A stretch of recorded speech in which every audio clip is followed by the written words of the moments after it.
รักปากษาล้อมอยู่บนดินขอนรักอุทัยสว่างกลางอภรรักทั้งรัตติกรในโลกพดลรักดาราส่องแสงสุขสว่างรักน้ำค้างอย่างมณีมีโพธิ์ผลรักทั้งหมดทั้งสิ้นที่ได้ยกรักนวลนางรักจนหมดสิ้นใจ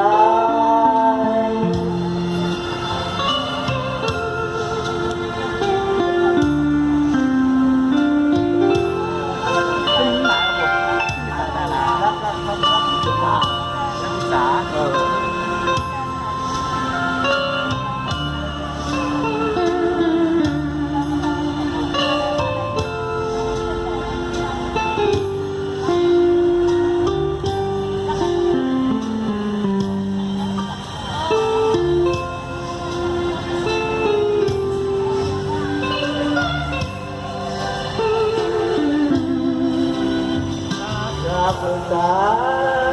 ลูกกระชาที่รับรับอาสาล้อมผูกบนสิ่งของรักอุทัยสว่างกลางอภร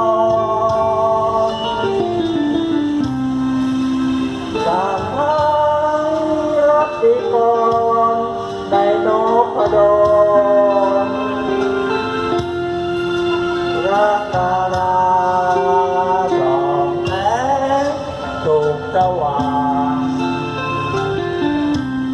รักน้ำค้างอย่างมณีมีโพธิ์ผลรักทั้งหมดทั้งสิ้นที่ได้ยกรักนางนวลรักจนหมดสิ้นใจ